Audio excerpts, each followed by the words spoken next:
Buenos días. Estamos haciendo este estudio bajo la forma de video acerca de un tema candente dentro de lo que es la actualidad de las iglesias cristianas, como lo es el del cumplimiento de las profecías que aquellos que tienen el don profético de 1 Corintios 12:10, a quienes comúnmente llamamos profetas, sueltan en una iglesia local.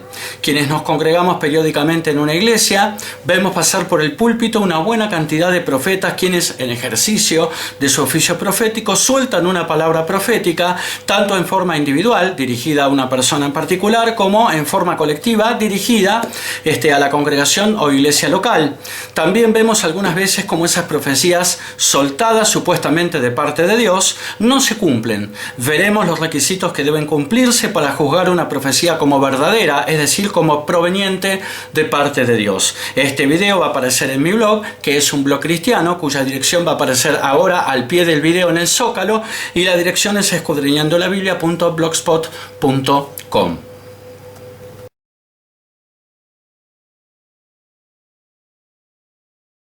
Muchos predicadores, entre ellos apóstoles, profetas, evangelistas, pastores o maestros, cuando sueltan, es decir, cuando hablan o comunican una palabra de Dios escrita en la Biblia o revelada, dirigida a la congregación o a alguien en particular, a continuación casi siempre dicen: usted tiene que creer esta palabra para que se cumpla, dando a entender que la palabra soltada podría no cumplirse si no se la ha escuchado con fe suficiente como para arrebatarla. En algunas iglesias incluso se acostumbra a sellar la palabra con dinero para asegurar su cumplimiento. Yo siempre me pregunté si todo esto era bíblico hasta que un día fui a las Escrituras y me encontré con que la palabra de Dios no necesita nada fuera de ella misma para ver su cumplimiento. En la palabra de Dios reside el poder que habita en aquel que la pronunció y que no es otro que Dios.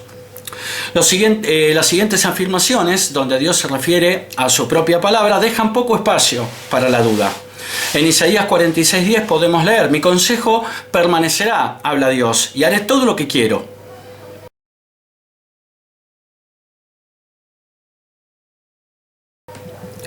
En el versículo siguiente, es decir, en Isaías 46:11, podemos leer: yo hablé y lo haré venir. También habla Dios: lo he pensado y también lo haré.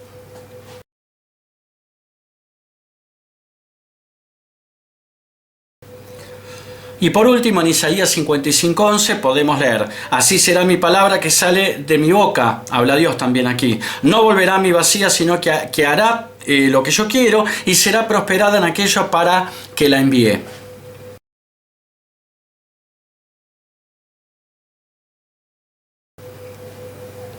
Entonces, ¿por qué a veces una palabra que supuestamente viene de parte de Dios no se cumple, si, como ya empezamos a vislumbrar, la palabra de Dios siempre se cumple?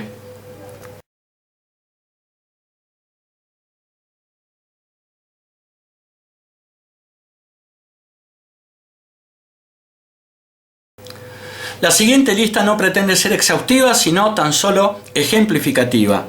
La primera característica que podemos ver que tiene la palabra de Dios es que tiene poder para crear. La Biblia dice que el universo entero fue creado por la palabra de Dios. Esto lo podemos ver en Hebreos 11:3.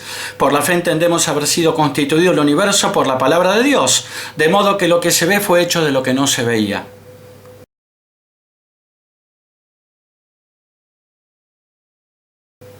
La palabra constituido aquí significa crear de la nada, creado de la nada. Cuando Dios creó el universo no había nadie que creyera esa palabra, y sin embargo el universo fue creado por medio de la palabra de Dios de todos modos. Solo estaban los ángeles. Y sabemos que Dios creó a los ángeles antes de que creara el universo físico, porque el libro de Job describe a los ángeles adorando a Dios mientras Él estaba creando el mundo. Esto lo podemos ver en Job 38:4 al 7, donde podemos leer: ¿dónde estabas tú cuando yo fundaba la tierra?, le pregunta Dios a Job. Házmelo saber si tienes inteligencia. ¿Quién ordenó sus medidas, si lo sabes? ¿O quién extendió sobre ella cordel? ¿Sobre qué están fundadas sus bases? ¿O quién puso su piedra angular? Cuando alababan todas las estrellas del alba y se regocijaban todos los hijos de Dios.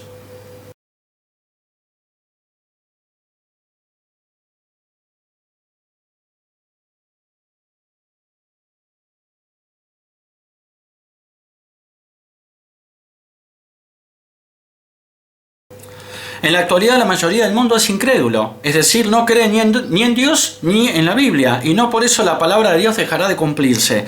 La palabra de Dios es poderosa porque poderoso es el que la dijo.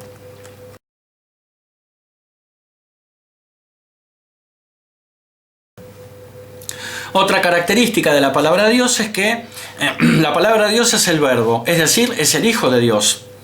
Esto lo podemos ver en Juan 1:1 al 3, donde podemos leer: en el principio era el verbo, y el verbo era con Dios, y el verbo era Dios. Este era en el principio con Dios. Todas las cosas por él fueron hechas, y sin él nada de lo que ha sido hecho fue hecho.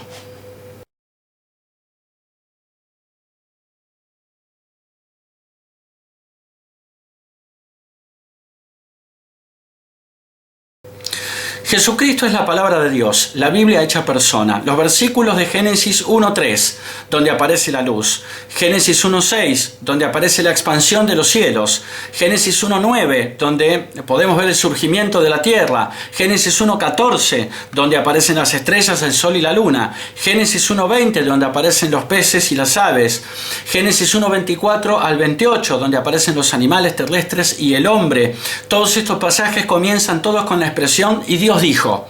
Esto significa que Dios creó todo hablando, menos al hombre, que lo formó del polvo de la tierra y luego sopló aliento de vida, es decir, espíritu, sobre él, sobre su nariz. Esto lo podemos ver en Génesis 2:7.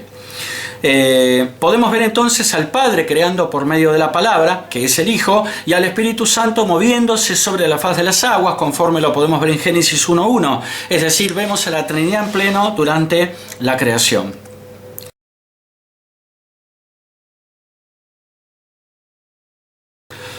Otra característica es que la palabra de Dios es eterna. Esto lo podemos ver en Mateo 24:35, donde podemos leer: el cielo y la tierra pasarán, pero mis palabras no pasarán.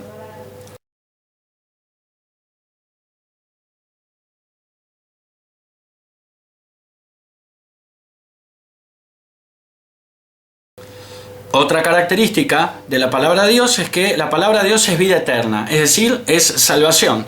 La palabra de Dios trae salvación. En Juan 12:50 podemos leer: y sé que su mandamiento es vida eterna, así pues lo que yo hablo, lo hablo como el Padre me lo ha dicho.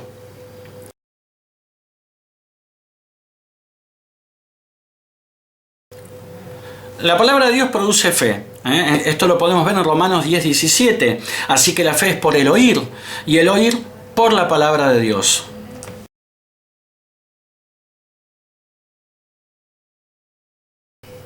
La fe es lo que permite entrar en la gracia. Esto lo podemos ver en Romanos 5:1 al 2, donde podemos leer: justificados pues por la fe tenemos paz para con Dios por medio de nuestro Señor Jesucristo, por quien también tenemos entrada por la fe a esta gracia, en la cual estamos firmes y nos gloriamos en la esperanza de la gloria de Dios.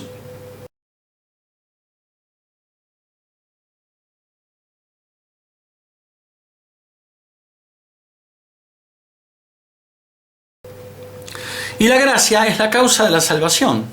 Esto lo podemos ver en Efesios 2:8 al 9, donde podemos leer: porque por gracia sois salvos por medio de la fe, y esto no de vosotros, pues es don de Dios, no por obras para que nadie se gloríe.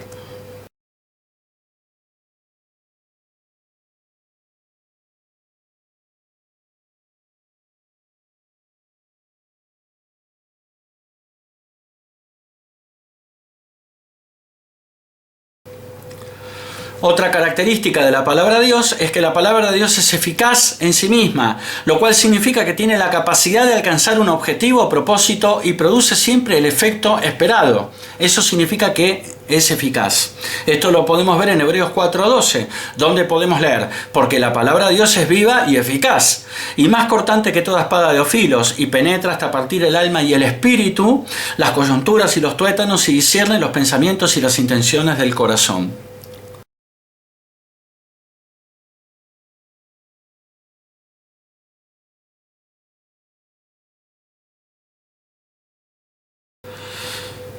La palabra de Dios no necesita ser sometida a ningún proceso para que adquiera durante el mismo unas características que no tenía antes del mismo y que la hagan más eficaz de lo que ya es.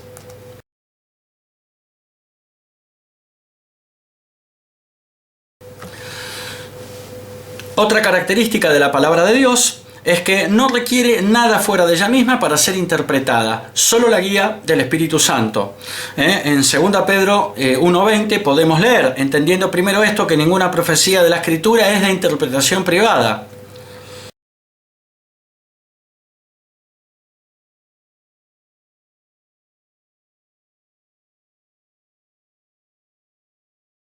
Otra característica de la palabra de Dios es que no fue traída por voluntad humana, sino que fue inspirada por Dios.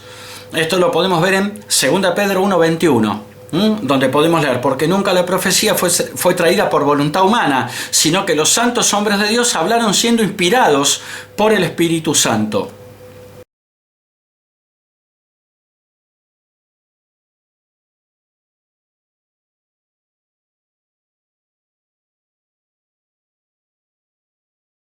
Otra característica de la palabra de Dios es que impacta en el mundo natural. Esto lo podemos ver en 1 Reyes 17:1, donde podemos leer: entonces Elías Tisbita, que era de los moradores de Galaad, dijo a Acab: vive Jehová Dios de Israel, en cuya presencia estoy, que no habrá lluvia ni rocío en estos años, sino por mi palabra.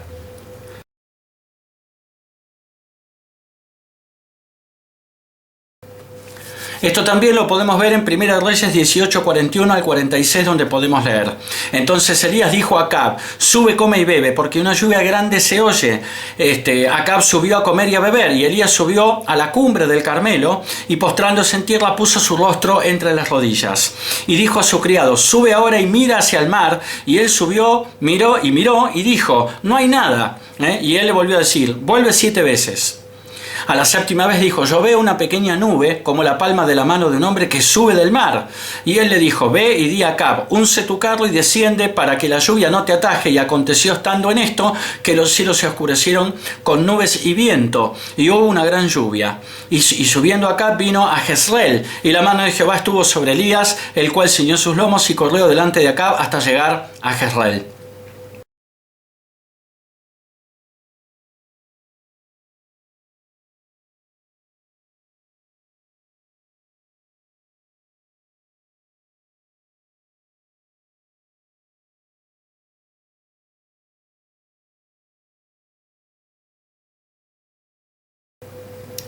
En la época en la que Elías ejerció su ministerio, los cielos se cerraron y luego fueron abiertos, como acabamos de ver, aunque fue pronunciada por Elías, solo por la palabra de Dios.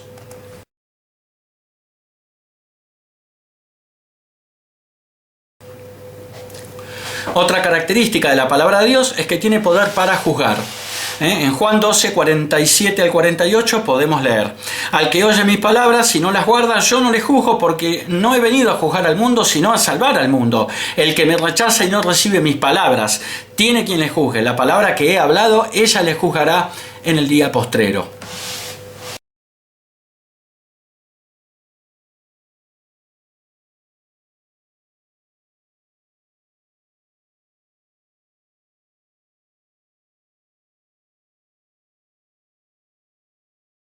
Otra característica de la palabra de Dios es que Dios Padre es la fuente de la palabra de Dios. La palabra de Dios tiene como fuente al Padre. Esto lo podemos ver en Juan 12, 49, donde podemos leer: porque yo no he hablado por mi propia cuenta. El Padre que me envió, Él me dio mandamiento de lo que he de decir y de lo que he de hablar.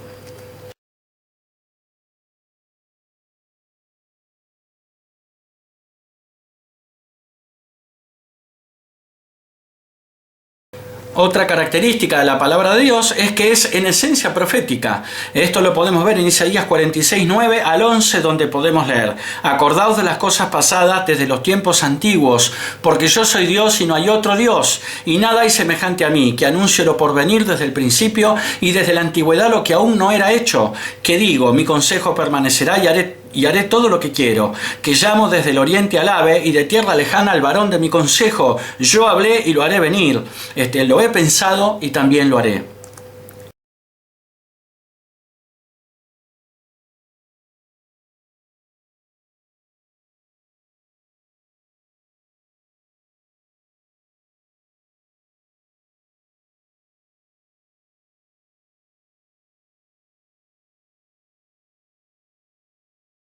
Y por último, una característica más de la palabra de Dios es que la palabra de Dios siempre se cumple. Esto lo podemos ver en Isaías 55, 10 al 11, donde podemos leer: porque como desciende de los cielos la lluvia y la nieve, y no vuelve allá, sino que riega la tierra y la hace germinar y producir, y da semilla al que siembra y pan al que come, así será mi palabra que sale de mi boca, no volverá a mí vacía, sino que hará lo que yo quiero y será prosperada en aquello para que la envíe.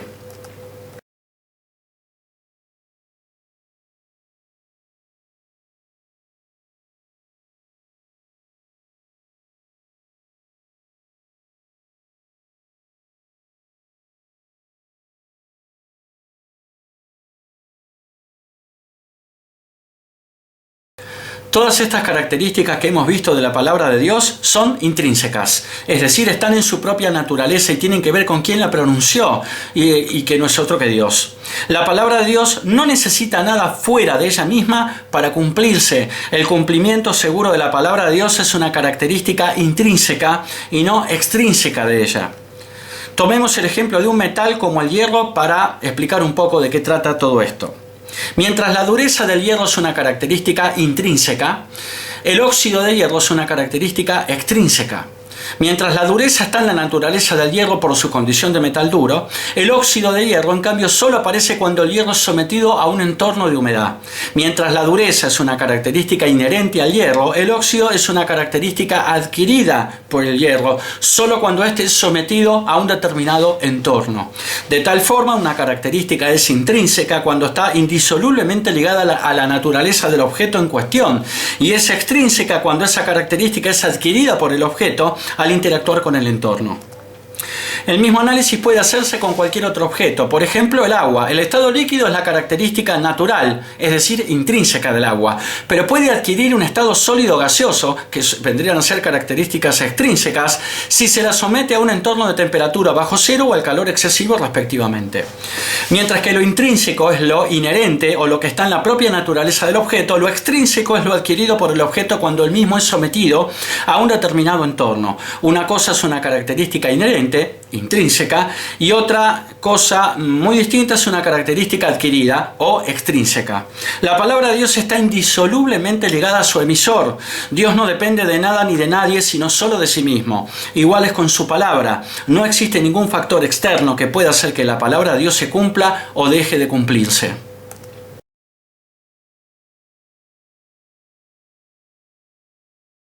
Existen dos formas, una más generalizada que la otra, de ver a las profecías. Actualmente, la idea que la mayoría de los cristianos tienen de la profecía está más asociada a una palabra dirigida a una congregación o a una persona específica, que Dios revela a un profeta que no está escrita generalmente en la Biblia y que por lo general está referida a un hecho cuyo cumplimiento está en el futuro. Esta es la idea más generalizada que se tiene acerca de lo que es una profecía en la actualidad. Según esta concepción, toda profecía es palabra de Dios, aunque no toda palabra de Dios sería profética. Pero hay otra idea a la que adherimos, dicho sea de paso, y que consiste en lo siguiente. Aunque por lo general asociamos la profecía con el futuro, profetizar en esencia implica hablar palabras de Dios, y la misma puede estar referida al pasado, al presente o al futuro. Profetizar no siempre implica visualizar el futuro, aunque los profetas de la Biblia, tanto del Antiguo como del Nuevo Testamento, vieron el futuro y lo escribieron. Profetizar ante todo significa hablar palabra de Dios. Cuando se predica un mensaje basado en las Escrituras y bajo la dirección del Espíritu Santo, se está profetizando porque no se está hablando la propia palabra humana, sino la palabra de Dios. Profetizar significa, ante todo, proclamar la palabra de Dios. Según esta concepción, toda palabra de Dios es profética y toda profecía es palabra de Dios, con lo cual toda profecía goza de las mismas características de la palabra de Dios que vimos anteriormente. Dicho sea de paso, el que profetiza, es decir, el que predica o proclama la palabra de Dios, lo hace para edificar, exhortar y consolar.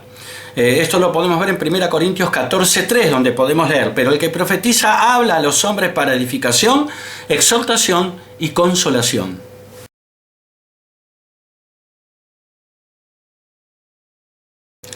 Donde edificar significa enseñar, exhortar significa marcar un error y animar o invitar a corregirlo, y consolar significa aliviar, pero no quitar la pena de alguien.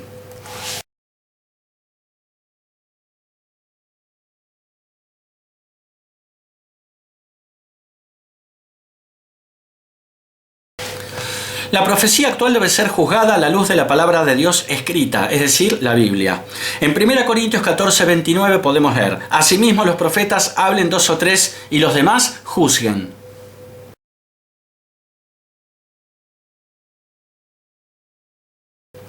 Las iglesias que no juzgan las profecías que reciben están condenadas a sufrir continuos desencantos y desilusiones. Debe mantenerse con claridad, por otra parte, la distinción entre la profecía como don espiritual, conforme lo podemos ver en 1 Corintios 12:10, y la profecía como parte de las Sagradas Escrituras, aun cuando en ambos casos la profecía se haya recibido por el impulso del Espíritu Santo. Los escritores de la Biblia recibieron sus mensajes por inspiración directa del Espíritu Santo y lo comunicaron sin error alguno. Así se produjo un mensaje infalible, que es el que está contenido en toda la Biblia. Para el apóstol Pedro, la palabra escrita, es decir, la escritura, contiene la palabra profética más segura. Esto significa que para el apóstol Pedro había otro tipo de profecía que era menos segura. En 2 Pedro 1:19 al 21 podemos leer: tenemos también la palabra profética más segura, a la cual hacéis bien en estar atentos como a una antorcha que alumbra en lugar oscuro, hasta que el día esclarezca y el lucero de la mañana salga en vuestros corazones. Entendiendo primero esto, dice Pedro, que ninguna profecía de la Escritura es de interpretación privada, porque nunca la profecía fue traída por voluntad humana, sino que los santos hombres de Dios hablaron siendo inspirados por el Espíritu Santo.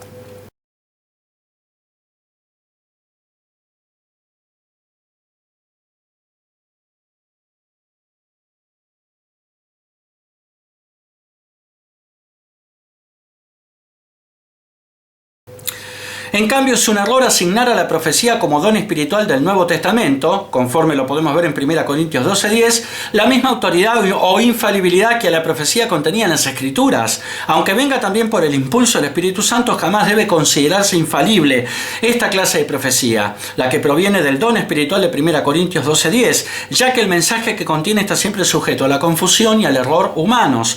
Por eso jamás deben ponerse al mismo nivel la profecía actual con la profecía contenida en las Escrituras, que es la Biblia, tanto en el Antiguo como el Nuevo Testamento.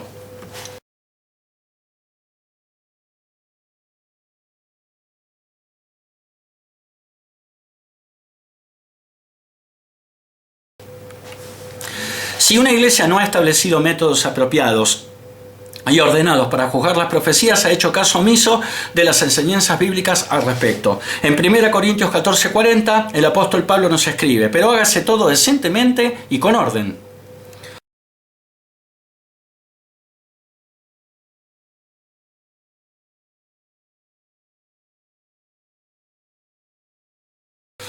Para Pablo, la profecía no es un impulso irresistible del Espíritu Santo, ya que solo podía hablar un profeta a la vez.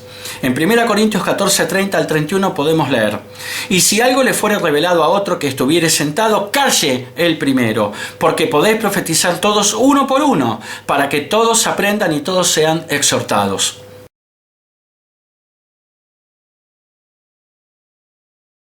Esto contrasta notablemente con algunos predicadores de hoy que, según podemos observar, mientras están predicando hacen gestos ampulosos y ademanes para demostrar que están recibiendo online y de manera irresistible la palabra profética de parte del Espíritu Santo.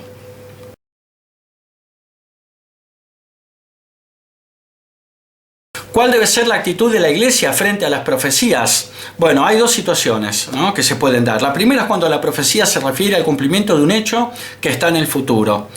Aquí, a su vez, pueden darse dos situaciones. Si una profecía contradice las Escrituras, aunque se cumpla, no es de Dios.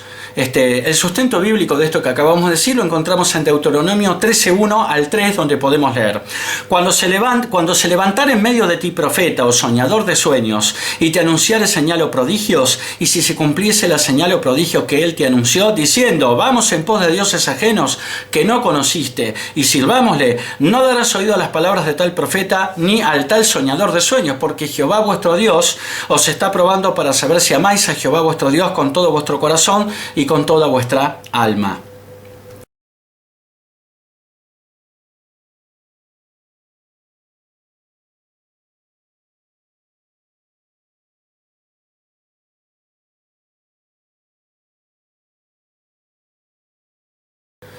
Si una profecía no contradice las Escrituras, los creyentes deben esperar inevitablemente el paso del tiempo para esperar su cumplimiento y confirmar que efectivamente esa profecía provino de Dios. Cuando la profecía, en cambio, no está referida al cumplimiento de un hecho que está en el futuro, sino que es una exhortación, la Iglesia debe ver que la profecía no contradiga las Escrituras y debe autoexaminarse para ver si debe corregir alguna actitud.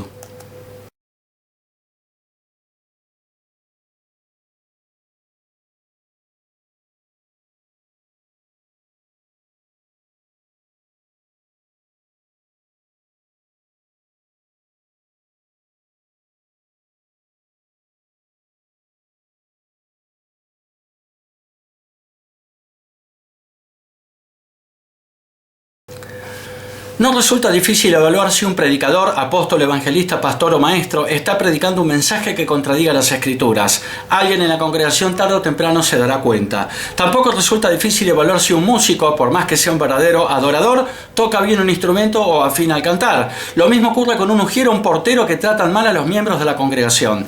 Se trata en todos estos casos de situaciones que podemos percibir con nuestros sentidos.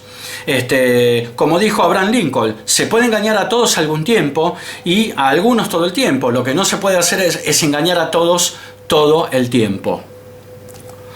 Resulta un poco más complejo, sin embargo, evaluar a un profeta. Uno de los argumentos más populares a la hora de explicar por qué una profecía referida al futuro, que no contradice las Escrituras, no se ha cumplido, es afirmar que la misma no fue creída o arrebatada por su destinatario. Pero ya vimos que la palabra de Dios, incluidas las profecías, no depende de nada fuera de ella misma para su cumplimiento. El cumplimiento es una característica, como vimos, intrínseca de la palabra de Dios por el solo hecho de que Dios la dijo. Lo mismo resulta aplicable cuando se habla de sellar con dinero la palabra recibida para asegurar su cumplimiento. Una prueba más de que la palabra de Dios no necesita ser creída por el destinatario para cumplirse es la importante cantidad de profecía que contiene la Biblia dirigida a naciones extranjeras. Libros enteros del Antiguo Testamento en forma exclusiva contienen profecía dirigida a naciones extranjeras. Tenemos los casos más emblemáticos que son los de Jonás y Nahum. Ambos profetizan contra Nínive, capital de Asiria. Nahum proclamó su profecía contra Nínive antes de su caída en 612 a.C. bajo el dominio de los medos y de los babilonios. Alrededor de 633 a.C., el imperio asirio comenzó a dar muestras de debilidad y los medos atacaron Nínive. Estos volvieron a atacar, esta vez junto a Babilonia y Susa, en 625 a.C. En 612 a.C., nuevamente babilonios y medos se volvieron a aliar para el asalto de la ciudad. El asedio duró 3 meses, durante los cuales se emplearon todo tipo de tácticas, como desviar el curso de un río o atacar a la vez por varios flancos para debilitar la defensa asiria. El ataque final se produjo por el cauce ya seco del río. Nínive cayó y fue arrasada hasta los cimientos. El imperio asirio llegó a su final cuando babilonios y medos se repartieron sus provincias.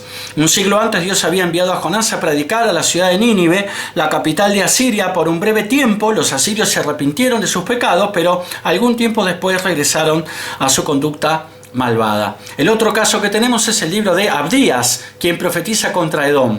Hay una alusión histórica en el libro de Abdías a una ocasión en la que los edomitas, los habitantes de Edom, se regocijaron de una invasión a Jerusalén y aún participaron en el saqueo. Esto lo podemos ver en Abdías 1:11 al 14.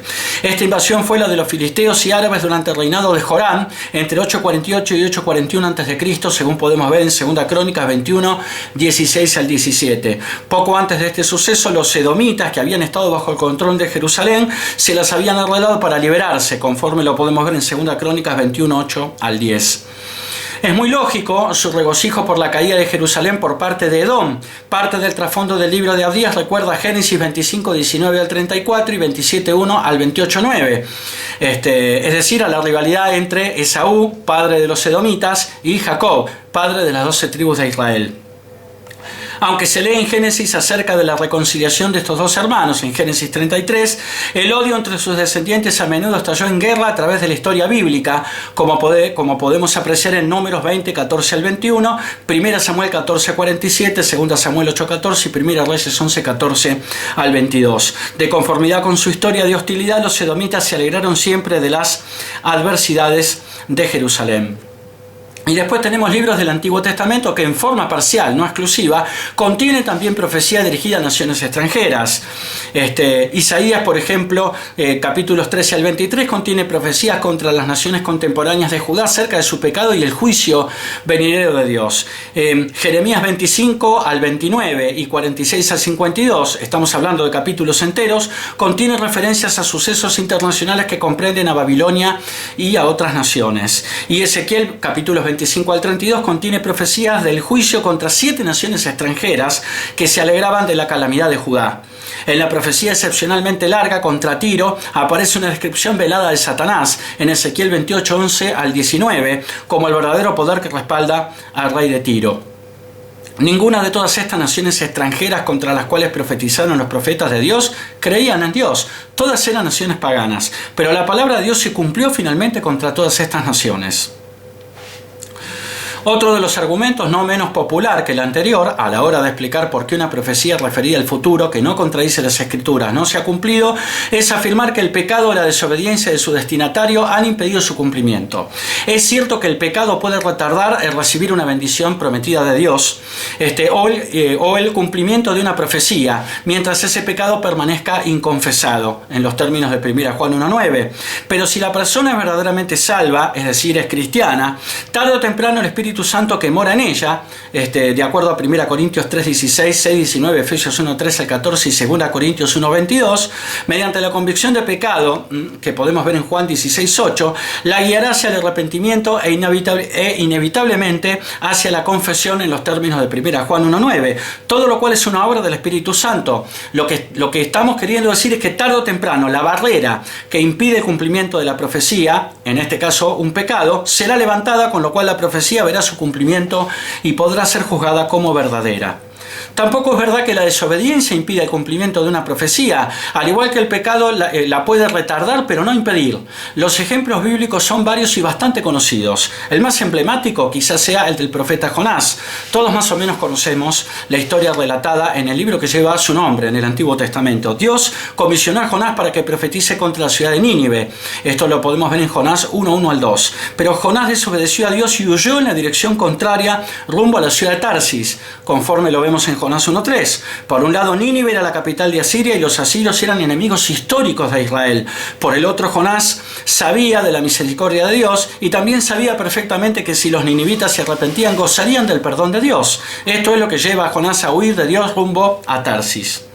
Pero Dios, para entorpecer el plan de Jonás, envió una gran tempestad que pareció que partiría la nave en la que se encontraba Jonás. Esto lo podemos ver en Jonás 1:4. Es así que los marineros y el patrón de la nave echaron suertes y la suerte señaló a Jonás como el causante de la tempestad, según Jonás 1:7. Presionado por los tripulantes del barco, Jonás tuvo que declarar que huía de la presencia de Dios. Esto lo podemos ver en Jonás 1:10, por lo que él mismo sugirió que la solución era que lo arrojasen al mar, conforme Jonás 1:12. Y así lo hicieron, echaron a Jonás al mar y dice la Escritura que el mar se aquietó de su furor. Esto lo podemos ver en Jonás 1:15. Pero Dios tenía preparado un gran pez que tragó a Jonás, en el cual estuvo 3 días y 3 noches, conforme se nos relata en Jonás 1:17.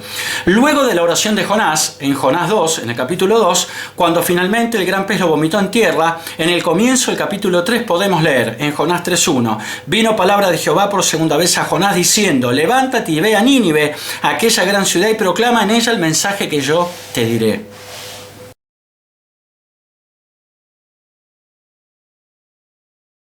Todo esto significa que aún después de haber desobedecido y de haber sido librado de las consecuencias de la desobediencia, la palabra profética todavía seguía sobre Jonás. La desobediencia puede hacer el camino más largo. Jonás de hecho tuvo que desandar lo que había avanzado hacia Tarsis y por ende puede retardar pero jamás impedir el cumplimiento de la profecía que fue soltada sobre cada uno de nosotros. Los otros casos emblemáticos son los de Abraham y Jacob. Abraham quería tener un hijo, y esto estaba en la voluntad de Dios, conforme lo podemos ver en Génesis 15, 3 al 4. Abraham recibió la promesa de un hijo a los 75 años y la misma se cumplió en Isaac, cuando Abraham tenía 100 años. Esto lo podemos ver en Génesis 21:5.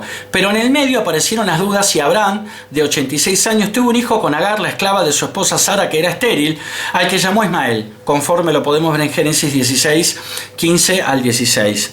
Consecuencia no deseada. Ismael fue el padre de la raza árabe. los árabes en la Biblia son llamados ismaelitas, que han sido y todavía son enemigos acérrimos de Israel, conforme lo podemos ver en Génesis 16:12. El otro ejemplo emblemático es el de Jacob. Jacob, siendo menor que Esaú, quería la bendición a toda costa de la primogenitura, y esto estaba en la voluntad de Dios, conforme lo podemos ver en Génesis 25, 23 al 26.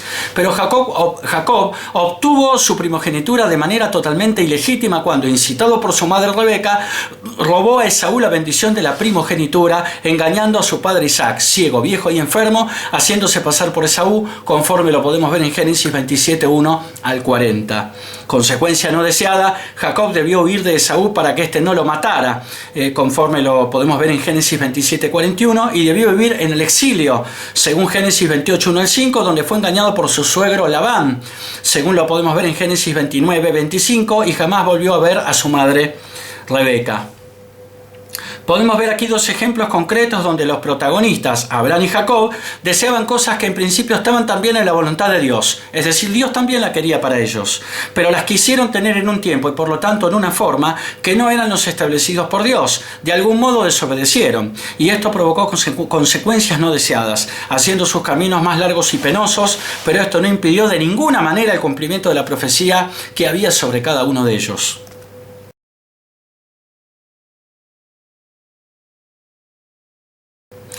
Existen dos formas de evaluar una profecía referida a un hecho cuyo cumplimiento está en el futuro.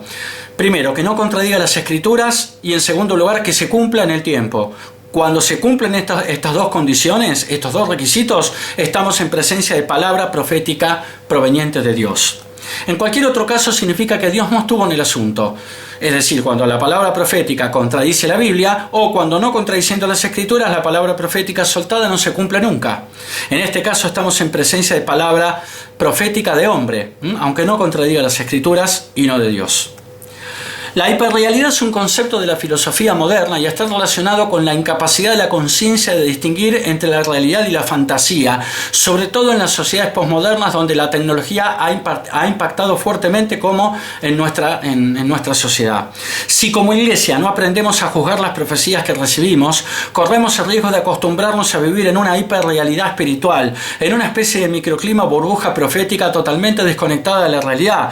Y lo que sucede con estas burbujas proféticas es que en algún momento explotan, lo que generalmente sucede cuando la brecha entre la profecía y la realidad es demasiado grande, es decir, cuando la profecía no se cumple nunca. Debemos, sin embargo, ser flexibles a la hora de juzgar a un profeta. A menos que resulte evidente lo contrario, debemos siempre suponer que el profeta profetiza con las mejores intenciones, y debemos saber que la profecía en la iglesia de nuestros días no es infalible como la profecía contenida en las Escrituras, en la Biblia, tanto en el Antiguo como en el Nuevo Testamento.